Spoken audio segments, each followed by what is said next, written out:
No, there's a release date for that new Netflix movie.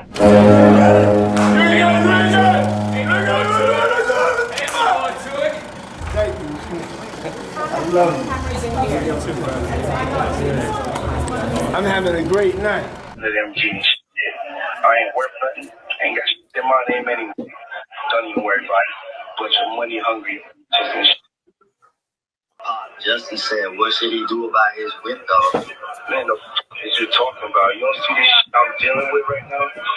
I know, Bob. I told this stupid ass. Hey, yo, check this out. Tell his light-skinned ass to go make a club appearance or something. With the whole Diddy that's popping out, 50 Cent is at Jay-Z's neck because here's why. Jay-Z and Diddy rapidly was making mad money out of nowhere, and they always talk about it. Same thing with 50, but 50 showed you that he was a hustler. Yeah. It's damn hard to be a millionaire in this world. Let alone a billionaire. It's damn hard to be a billionaire in this world. I entertain none of this nonsense and nothing over the phone. I'ma need you to get rid of all the leftover pizza boxes. With all due respect to Jay-Z, there's an awful lot of pictures of you running around in your undies at parties with Diddy. And so you were at some of these parties. It's not like there's no... Jay-Z is staying on the offensive, going after not only the attorney who filed the rape lawsuit against him and Diddy, that would be Tony Busby, the attorney, but also the accuser. And he has filed a new motion this morning, which we're going to get to in a moment, but basically he wants to level the playing field with the accuser.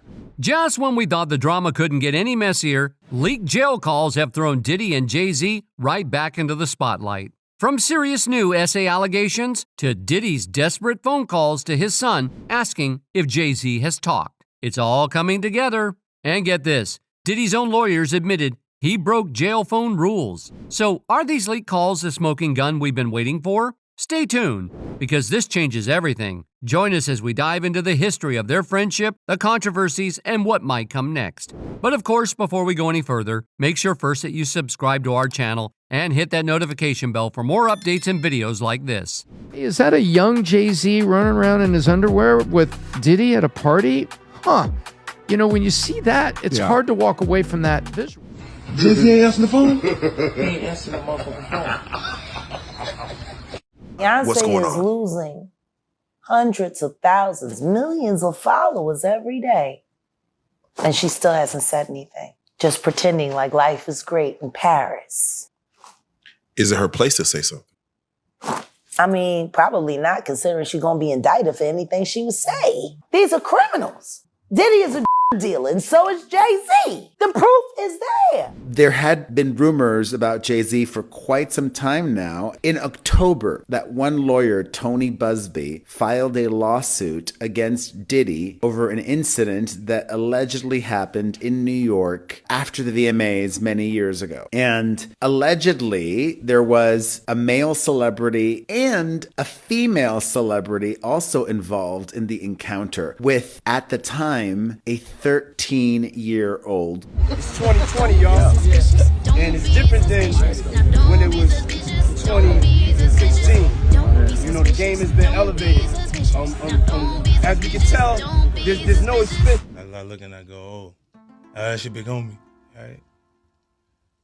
So you image yourself after a gay painter.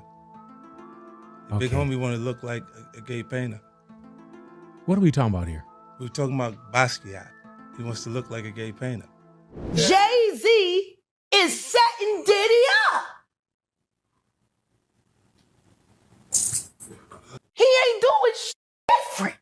An amended lawsuit filed on Sunday has made shocking claims against rap icons Jay-Z and Sean Diddy Combs. The lawsuit alleges that the two essayed a 13-year-old girl at a party back in 2000. This response that Jay-Z had to the allegation, catch you up real quick if you hadn't heard, but a woman who had filed a lawsuit against Diddy back in October, alleging that he had her at a VMA after party in the year 2000 when she was only 13 years old. Right. Remember, this is when she allegedly was given a drink. She felt woozy, and there was Diddy, and there was a male celebrity who was unnamed at the time, and also a female celebrity. Well, that unnamed celebrity is now named. She refiled the lawsuit on Sunday. She and her attorney, Tony Busby, refiled it and named Jay-Z as that unnamed celebrity involved in the rape. Jay-Z didn't hold back when denying the allegations. He took to social media, calling the lawsuit a blackmail attempt by the plaintiff's lawyer. In a recent statement from his label Rock Nation, he said he was heartbroken, not just for himself, but for his family. He even mentioned how difficult it was to explain the accusations to his and Beyoncé's 12-year-old daughter, Blue Ivy. Because Blue's been born into this world that she didn't act. She's been born into a life she didn't act. So since she was born, she's been in like public eye and everyone having an opinion of, even a little girl, how she keeps her hair. So for her to be on that stage and reclaim her power. Look, we've seen all these lawsuits against Diddy, dozens of them now at this point. And frequently his response has been to deny it, but to say nothing else. Jay-Z went way more than just denying it. He did do that, but then went directly after the attorney. Part of his statement said, "My lawyer received a blackmail attempt from a lawyer named Tony Busby. It made me want to expose you, Tony Busby, for the fraud you are in a very public fashion. So no, I will not give you one red penny." This lawyer, who I have done a bit of research on, seems to have a pattern of these types of theatrics. You claim to be a Marine? Marines are known for their valor. You have neither honor nor dignity. As for Diddy, he had already denied these allegations along with others back in October. Currently, he's facing separate federal human exploitation charges, which he pleaded not guilty to.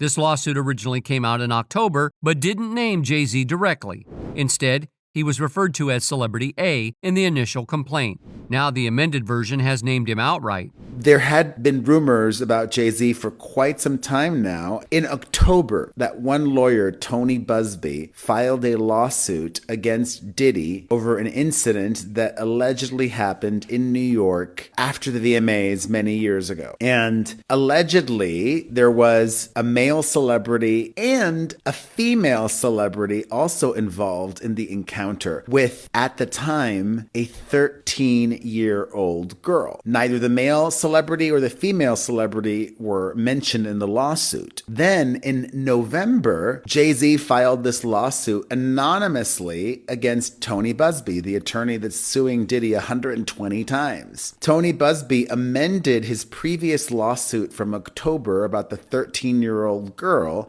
to now also include Jay-Z as a co-defendant in the lawsuit, the civil litigation. And Jay-Z obviously knew that the lawsuit claims that a young girl was intoxicated and essayed by Jay-Z and Sean Diddy Combs at a party hosted by Combs after the 2000 MTV Music Awards in New York.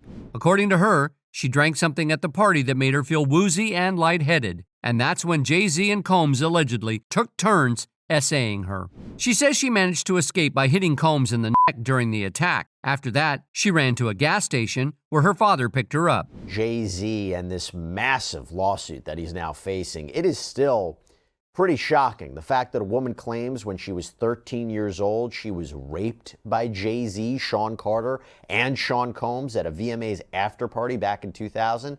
And if you haven't been following our coverage of this, this was a suit that was originally filed back in October by Texas attorney Tony Busby, and it didn't originally name Jay-Z. This alleged attacker was only identified as Celebrity A, but depending on who you ask, there might have been a breakdown in the behind-the-scenes, maybe we say negotiations is the right word, revolving the suit. The girl's lawyer, Tony Busby, is a Texas attorney who has been very active in filing lawsuits against Combs. So far, he's brought forward at least 20 civil cases accusing Combs of physical misconduct. To find clients, he's even used Instagram, a phone hotline, and press conferences. All of Busby's lawsuits have been filed by anonymous plaintiffs, including this one. It will now be up to a judge to decide whether the girl can remain unnamed as the case moves forward. In his statement, Jay-Z said, "These allegations are so heinous in nature that I implore you to file a criminal complaint, not a civil one. Whomever would commit such a crime against a minor should be locked away. Would you not agree? These alleged victims would deserve real justice if that were the case." This lawyer, who who I've done a bit of research on, seems to have a pattern of these type of theatrics. He denied that there was any extortion. He said, my client merely reached out and wanted to have a confidential mediation. Right. Now, I got to say, I don't know what that confidential mediation would be about other than money. Right. But his point is the letter itself did not make any. In an email to Reuters, lawyer Tony Busby kept it short, saying the lawsuit against Jay-Z speaks for itself. He added, "This is a very serious matter that will be litigated in court." According to the amended lawsuit, Busby's firm had previously sent Jay-Z a letter offering to settle the matter through mediation. Instead of accepting, Jay-Z allegedly responded by suing Busby and, as the lawsuit claims, orchestrating a conspiracy of harassment against Busby and his team. Busby described this as an intimidation tactic aimed at silencing his client. On social media, Busby made it clear that the woman he's representing never demanded a penny from Jay-Z. He wrote that she only sought a confidential mediation to address the matter. Yeah, it sounds like Busby's response was a little bit disingenuous. The confidential mediation would be where they would broker a settlement and not have the issue go public in the way that he did. He also mentioned that Jay-Z has sued him, and that got us thinking. There was a lawsuit, an anonymous lawsuit filed against Busby alleging extortion. Back in November, yeah. Last week, Busby also filed a separate lawsuit against the law firm Quinn Emanuel, Urquhart & Sullivan. This firm represents both Jay-Z and Diddy, and Busby accused them of harassing his colleagues, clients, and even his family. For now, Quinn Emanuel, Urquhart & Sullivan hasn't responded to Reuters' request for comment. In his statement, Jay-Z didn't hold back. He showed his support for true victims in the world who have to watch how their life story is dressed in costume for profitability by this ambulance chaser in a cheap suit. He also took a direct shot at Busby, saying the lawyer made a terrible error in judgment by assuming all celebrities are the same. Jay-Z made it clear, "I'm not from your world. I'm a young man who made it out of the project of Brooklyn. We don't play these types of games. We have very strict codes and honor. We protect children. You seem to exploit people for personal gain. Only your network of conspiracy theorists, fake psychics, will believe the idiotic claims you have levied against me, that if not for the seriousness surrounding harm to kids, would be laughable. I look forward to showing you just how different I am." Less than a day after Jay-Z was publicly named in the lawsuit, things are already heating up. The 99 Problems rapper, whose real name is Sean Carter, wasted no time responding on Monday. In a series of legal filings, Jay-Z made it clear he wants the case either completely thrown out or fully exposed for everyone to see. Defendant is respectfully seeking either dismissal of the allegations or disclosure of the plaintiff's identity, reads a memorandum accompanying a motion filed in federal court in New York this morning from Jay-Z's high-powered attorney Alex Spiro. Fair is fair. Mr. Carter deserves to know the identity of the person who is effectively accusing him in sensationalized publicity-hunting fashion of criminal conduct, demanding massive financial compensation, and tarnishing a reputation earned over decades,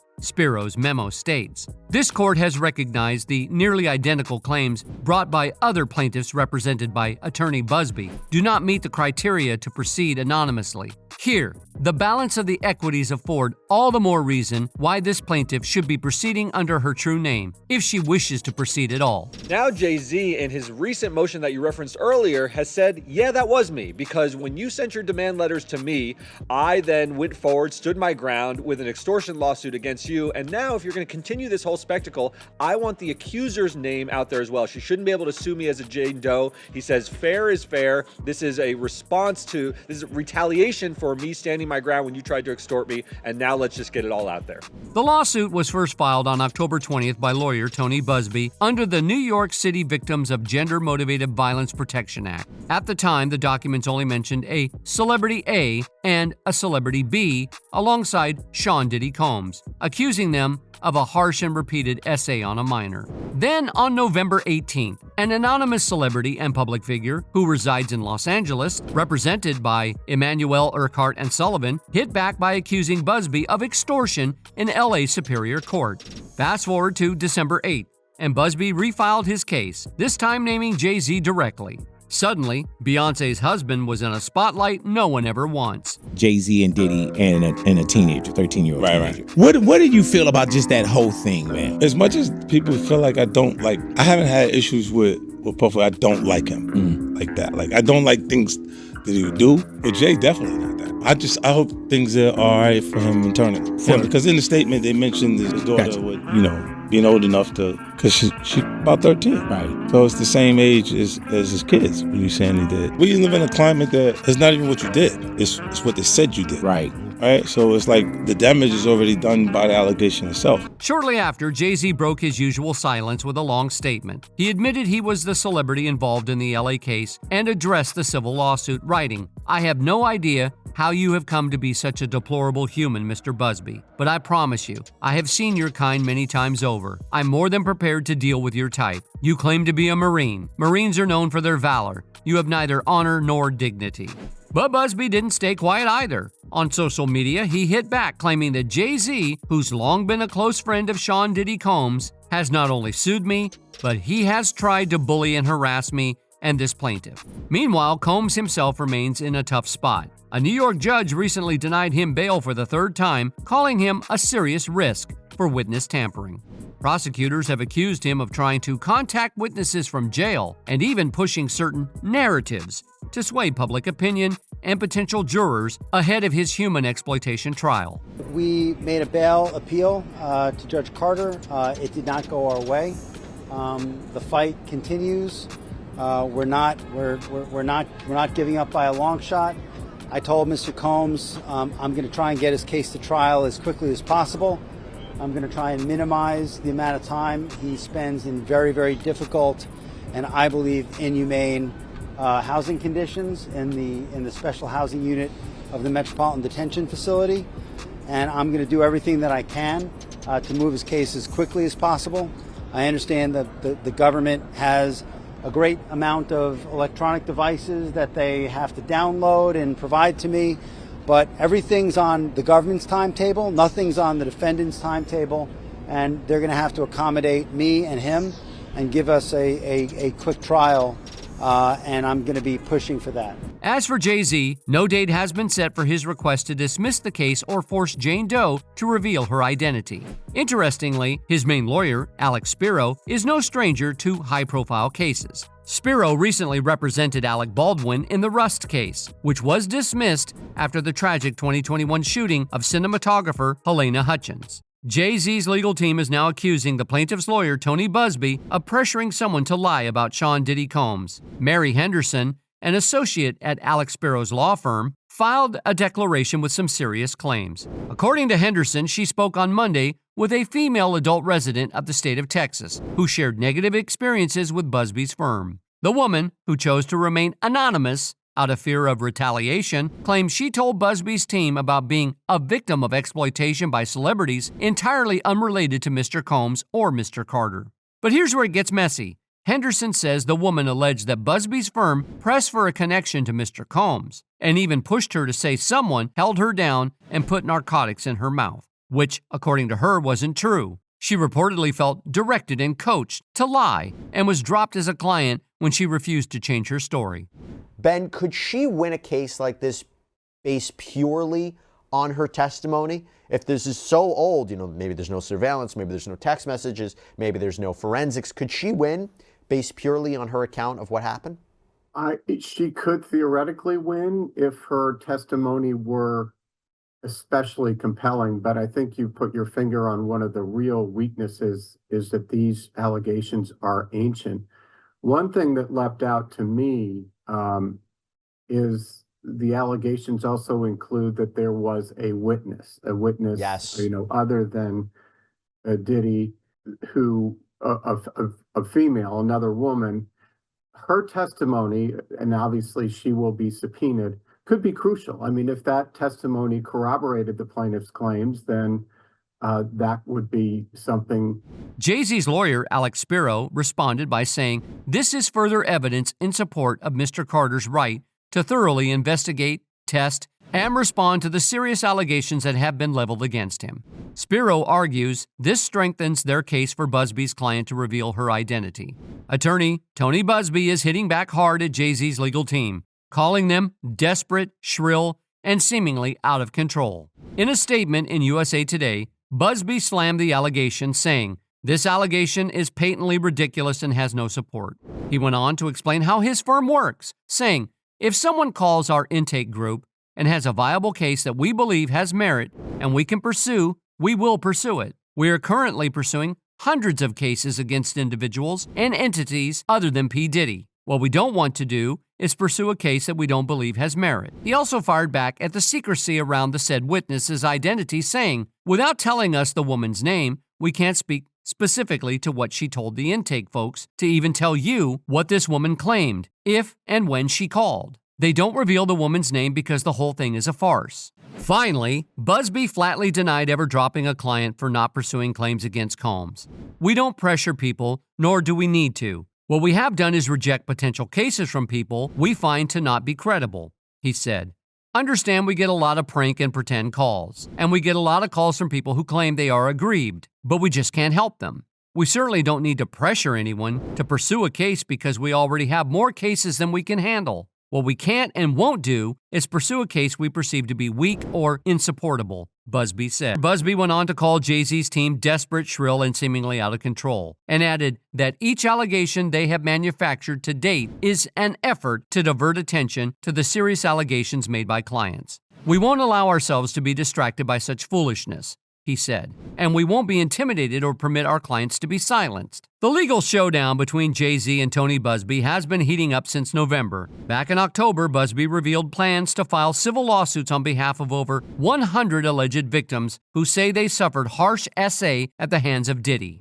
Meanwhile, Diddy's legal team recently admitted that he broke jail phone rules at Brooklyn's Metropolitan Detention Center. Prosecutors are accusing him of using other inmates' phone access cards, PACs, to contact witnesses and possibly influence public opinion. With evidence that he actually tried to circumvent the rules of the Brooklyn Metropolitan Center, circumvent the rules of the prison when it came to communications, was enough to hold him behind bars and to deny him bail. But to your point, Brian, the judge definitely went through this analysis. The judge asked for specific case law relating to these specific issues, but ultimately made that determination that Diddy, there was nothing that the defense could offer to make it safe for the community for him to be out on bail. And that was the basis for it. Diddy has also reportedly issued a cease and desist order over a new documentary about his one-time protege, Shine. There are also reports of a shadowy campaign to intimidate influencers who've reported on Diddy's downfall. Last week, Amala Ekpunobi told us this. Diddy's lawyer, Alexandra Shapiro, pushed back against the accusation, saying that sharing PAC numbers at MDC is pretty common and doesn't mean Diddy was trying to obstruct justice. She also made it clear that there's no evidence that his calls were any different from the ones he would have made using his own PAC. First of all, what was your reaction to this newest and latest allegation of more than 100 additional victims? Hi, Nicole. Nice to be with you. You know, it's the proverbial snowball coming down the hill. You know, when you've been living a lifestyle, not just one or two incidences, but a lifestyle which Diddy seems to have led, there's a lot of people, a lot of activity out there. And to be honest, I don't think it's over. I don't think we're at the precipice yet. We're going to see these new claims come out in different states, different jurisdictions. The additional ones will follow. And people are kind of jumping on the bandwagon. And the indictment and the initial civil lawsuits gave a lot of these victims the courage to come forward. There's probably why they didn't come forward before. And now we're seeing it. In an unexpected twist, Judge Arun Subramanian ruled that prosecutors must destroy notes taken from Diddy's cell during a raid. Although the prosecution argued these notes were crucial for their case, the judge's decision only added more fuel to the fire of this ongoing legal battle. I remember seeing a quote from Sean Diddy Combs that he said he never wore the same clothes twice. Oh, and now every day, now he's got to wear that little thing. beige outfit. Meanwhile, Diddy's mother, Janice Small Combs, spoke out through the family's lawyer. She expressed her heartbreak over the accusations against her son, suggesting the claims were driven by financial motives. She also compared Diddy to others who've been wrongly convicted due to their past mistakes. While defending her son, she admitted he's made mistakes and may not have been fully truthful about the allegations made by his ex, Cassie Ventura. On top of all this chaos, a leaked phone call from Diddy to his son has recently surfaced. And it's about none other than Jay-Z. Here's the whole clip. Yo, listen, do not entertain none of this nonsense and nothing over the phone. I'ma need you to get rid of all the leftover pizza boxes. The what? All the boxes left over from the pizza. All the boxes. Okay. Make sure you recycle the plastic like we talked about. Yeah. Did Jay reach out yet? Nah, Bob. He ghosting. This motherfucker doing. These tweeting out because I'm in here. Hey, yo, check this out. I need you to reach out to the producer. Let these motherfuckers know there's a release date for that new Netflix movie. Alright, Bob. Y'all need to stay quiet. I go rap, so we got attention right now. Man, just do the I told you to do. And don't forget about the list. Make sure that kid is fucking fine. Considering the deep friendship these two music moguls have shared over the years, it's no surprise their names are being linked together, even with all these allegations. But how far back does the friendship between Jay-Z and Diddy really go? Who is Sean approved from the world of entertainment? There's only one person. Oh, go on. And I call him Sean. That's Jay-Z. We call each other Sean. Okay. Yeah. Nobody else could call me Sean. He's the only person who's Sean approved. There's not a single person that outside of family. That should be outside of my mother. Okay, that should be calling me. Yeah, they should be calling me Sean. Jay-Z and Diddy's relationship has come a long way since the 90s, starting out as industry rivals, then collaborating, and eventually becoming close friends. Now the two music moguls are facing a joint legal battle. Jay-Z is setting Diddy up.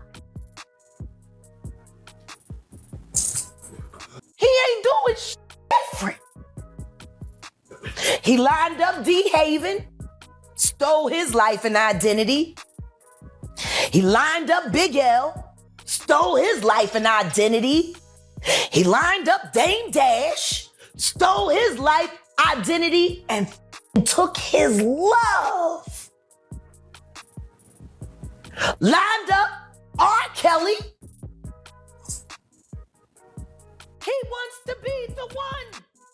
Both of them rose to fame in the music world, with Jay-Z born Sean Carter and Sean P. Diddy Combs crossing paths early on. By 1993, Diddy had already made a name for himself with his record label Bad Boy Entertainment. Just 3 years later, he teamed up with Jay-Z for the track Brooklyn's Finest on Jay-Z's debut album, Reasonable Doubt. It's 2020, y'all. And it's different than when it was 2016. You know, the game has been elevated. As we can tell, there's no expense. The following year, Combs dropped his own debut album under the name Puff Daddy, titled No Way Out, which also featured a collaboration with Jay-Z on Young G's. From there, their working relationship only grew stronger. In 1999, both Jay-Z and Diddy managed to dodge jail time for separate incidents. Jay-Z was involved in the stabbing of Lance Rivera at the Kit Kat Club, but he ended up with 3 years of probation for third-degree physical attack. Interestingly, Rivera confirmed almost 20 years later that Jay-Z wasn't the one who actually stabbed him. On the other hand, Diddy got 3 years of probation for fleeing the scene of a nightclub shooting with Jennifer Lopez. Over the years, Jay-Z and Diddy were often seen together at both work events and social gatherings.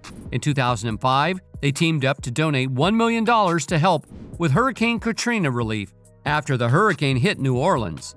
In 2007, Diddy and Jay-Z shared the stage with 50 Cent and Kanye West at the hip-hop festival Screamfest. While they appeared united on stage, things between 50 Cent, whose real name is Curtis James Jackson III, and Diddy have taken a different turn over the years, leading to a growing feud. The tension even sparked Jackson to work on a documentary about the allegations titled Diddy Do It. 2 years later, Diddy opened up about his friendship with Jay-Z when he was asked about a viral photo of the two at one of his famous parties. "I was just telling him how much I appreciated it and how much I value our friendship. People see us as competitors and different icons in the hip-hop game. But that was just a moment of two black brothers telling each other how much they appreciate each other. he said. Well, of course, this is all about icons, and Diddy, you are super icon. And there's so many photos out there, but the one of you and Jay-Z really stands out to me. What was that moment? Do you remember that time? Yeah, that was at one of my birthday parties, and I was just telling him I appreciated him coming. He was on tour, and he flew in private after one of his shows just to come to the party, and he had to fly back out. I was just telling him how much I appreciate it, how much I value our friendship. People see us as competitors and different icons in the hip-hop game, but that was a moment of just two black brothers telling each other how much they appreciate each other. In 2020, at a black billionaire brunch hosted by Jay-Z's label Roc Nation, Diddy gave an emotive speech. The game has been elevated. As you know, there has no expense been spared. We had a black billionaire lunch here. Understand, right? And we're here together and staying together. We're getting tighter and united we stand, he said as Jay-Z nodded along. Fast forward to 2024, and it seems Jay-Z has pulled away from Diddy, especially after the federal charges against him for exploitation and racketeering. With Combs' trial set for May 5th, multiple civil lawsuits have been filed, including one targeting both Jay-Z and Diddy. But did Jay-Z ever attend Diddy's parties?